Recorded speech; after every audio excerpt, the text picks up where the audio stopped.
दाबेची market में काफ़ी अरसे खां पानी की खोट बरक़रार, शहरी पानी फुड़े लाइ परेशान।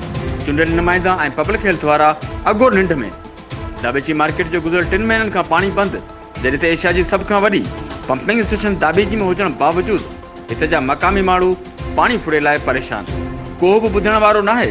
इलाइक़े वासियुनि सोच टीवी सां ॻाल्हाईंदे चयो त असांखे पाणी जी एॾी तकलीफ़ आहे जंहिंजो को हिसाब न आहे। पाणी त बिल्कुलु महीनो थी वियो आहे, पाणी बिल्कुलु अचे कोन थो। असांजा बच्चा एॾा परेशान आहिनि ऐं बोर वारनि खां असां पाणी भराए भराए भराए एॾो बेदार थी विया आहियूं। जेको पहिरीं 150 रुपया खंड वठंदा हींअर 250 रुपया खंड थी वियो आहे। पाणी जे लाइ असां काफ़ी दरख़्वास्त ॾिनियूं आहिनि साईं वारनि खे, पर पाणी जे लाइ को मसइलो कोन्हे। लाइन हिकिड़ी फाटी आहे, सही सवाल छा कयूं? उनखे 15 ॾींहं थी विया आहिनि। 3 इंच जी लाइन आहे, उहा 3 इंच जी लाइन नथी जुड़ी सघे हिन महिल ताईं। असां पाण वञूं त चयो आहे उन्हनि खे, जेकी बि साईं वारा उन्हनि खे अची करे साईं असांखे महिरबानी कयो, असांजे बच्चनि जे लाइ पाणी ढुक असांखे ॾियो। असांजा बच्चा पाणी त पीअनि, सफ़ाइयूं त थियनि पियूं, पर पाणी आम ज़िंदगी जी हिकिड़ी शइ आहे। सफ़ाई न आहे, सफ़ाई न आहे ख़ैर आहे, गैस न आहे ख़ैर आहे, बिजली न आहे माण्हू टाइम पास करे थो वञे। साईं पाणी न आहे त पाणी खां सवाइ ज़िंदगी न आहे। असां साईं जन खे इहो कंदासीं, महिरबानी करे आला अख़्तियारनि ताईं असांजो पैगाम पहुचायो। ख़ुदा ख़ुदा असांखे पाणी पहुचायो। शहर जो नालो वठो दाबेची साईं बिलाल दाबेची मार्केट, हुन खां पोइ मॉडल चौक, शेख अब्दुल मजीद सिंधी कॉलोनी। असां हुन जा रहवासी आहियूं। साईं जन खे अर्ज़ु था कयूं, साईं पाण बि ॾिठो आहे, असांजो काउंसिलर साहिबु आहे जो करे पियो हू बि, पर आला अख़्तियार जेके मथां वारा आहिनि न, उहे असांखे जेकॾहिं थोरो कंदा कोशिशि त असांखे पाणी मिली वेंदो, न त असांजा बच्चा परेशान आहिनि। भाईजान पानी जी का हालत दाबेची मार्केट में हिते बोरा लगो पियो जेका ही गैर कानूनी जेका कनेक्शन लगल आहिनि फार्मन में और फार्म हाउसन में जेकी लगल आहिनि, जेसिताणी उहा कोन कटबा पाणी मार्केट में कोन पहुचंदो। असां पहिरें बि इहो बाक़ाइदे मूं इंचार्जी 8 महीना साल कर मूं हलायो, मूं सॼो ॾिठो तमाशो। बिल्कुलु जेका ही कनेक्शन मूं कटिया बि आहिनि, पोइ किथां खां फ़ोनूं पिया अचनि, किथां पिया ॻाल्हियूं पिया अचनि, एफआईआर कंदासीं, हीअं कंदासीं, भरल मूं कटे छॾिया। पोइ इन जे करे मूंखे हटायो। मसइलो इहो आहे की पाणी हिन टाइम जेके आहे फज़ल पठान इंचार्ज थी आयो आहे, हुन पाणी जो बेड़ा गर्क करे छॾियो आहे।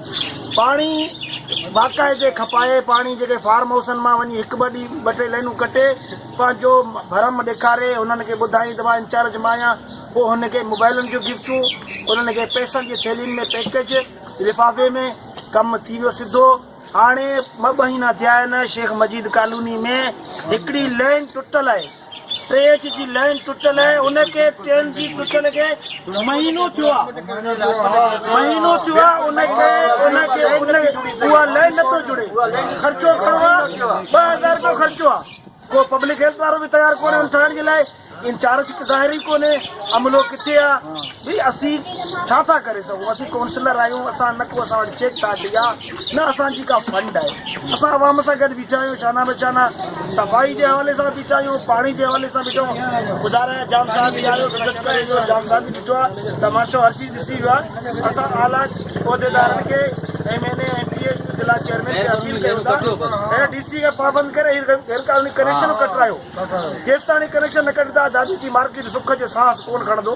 पाणी जो अहमियत चीज़ आहे, पाणी रोज़मर्रा चीज़ आहे, पाणी पीअण जा माण्हू ज़िंदा आहे, ख़ुदा असीं अपील कयूं था हिन शहर जे मथां रहम कयो, हिन माण्हुनि जे मथां रहम कयो, हिन ज़ालिम इंचार्ज खे हटाए पब्लिक हेल्थ खे अपील कयूं था को ॿियो सुठो माण्हू आणे, जेका आवाम जो माण्हू हुजे, आवाम सां गॾु हलण माण्हू हुजे। ही जेका कामरनि जी पैदावार आहे, हिन जेका कमाए कामरनि खे खाराईंदो आहे, असां चयो था अपील था कयूं त हिनखे को इंचार्ज को सुठो ज़िम्मेदार माण्हू ॾियो, हिन शहर खे मथां राम करे पाणी फराहम कयो। वॾो शुक्रिया मां था कयां थो। वधीक जेकी संगत बीठो आहे तव्हां सां ॻाल्हाई था पाणी जे हवाले सां।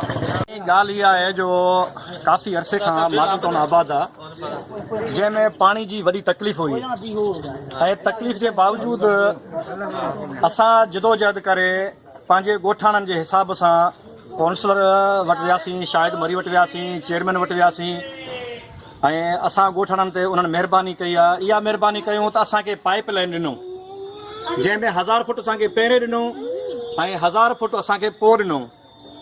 वरी असीं वियासीं दुबारा त बाबा हाणे असांखे को कमकार जो सिस्टम या को खोटाई वग़ैरह कराए ॾियो। तंहिंखे बि असांजे काउंसलर साहिबु चयो त बाबा हाणे असीं बि तव्हां सां तावन कयूं था ऐं कुझु अव्हां पंहिंजे महले सां तावन कयो, हिमत करे हिन पाइप खे पूराए छॾियो। असां जदोजहद करे पंहिंजे आबादी वारे माण्हुनि खे, ग़रीबनि खे कंहिंखां 200 कंहिंखां 300 वठी उन पाइप लाइन खे बि असां पूराए छॾियोसीं। उन खां बावजूदि हाणे असांखे आहे वाल जी ज़रूरत, पाणी जी सख़्तु गुंजाइश आहे, मक़सदु तकलीफ़ आहे असांखे पाणी जो। वाल जी हाणे असांखे सख़्तु ज़रूरत आहे। उनजे करे असां शाहिद मरी पंहिंजे काउंसलर खे, इलाइक़े जो काउंसलर आहे, असां उनखे घुरायोसीं। उनखे उनजे हवाले सां ऐं ॻोठाणा सभु गॾु थिया आहिनि। उनजी शिकायत आहे साईं हाणे असांखे वाल लॻाए ॾियो, ऐं इहो ई असांजो अर्ज़ु आहे शाहिद मरी खे, चेयरमैन साहिब खे, त असांखे इहो वाल लॻाए ॾियनि ऐं पाणी जो मसइलो असांजो हल कनि। अलाह साईं उनखे ख़ुशि कंदो, महिरबानी उन्हनि जी। माले जे हिसाब सां सभु ग़रीब वेठा आहिनि। वधीक हिन चयो त गैर क़ानूनी तौर ते संदन हिसे जो पाणी फार्म हाउस ऐं ज़मीननि खे ॾिनो पियो वञे। पूरे कराची खे हितां पाणी मुहैया कयो वञे थो, लेकिन हितां जे मक़ामी माण्हुनि खे पाणी न पियो ॾिनो वञे। जॾहिं त चूंडियल नुमाइंदा चवनि था त पाणी ऐं सिवर जो निज़ाम पब्लिक हेल्थ वारनि हवाले कयो वियो आहे, जॾहिं त पब्लिक हेल्थ वारा चवनि था त यूनियन काउंसिल वारनि जे हवाले आहे। NNDC ठठो वज़ीर बल्दियात Saeed Ghani, chairman Peoples Party Bilal Bhutto Khan मुतालबो कयो आहे त खेनि जल्द खां जल्द पाणी फ़राहम कयो वञे। कैमरा टीम सां गॾु मोहम्मद अली मल्ला, सोच TV, घारो।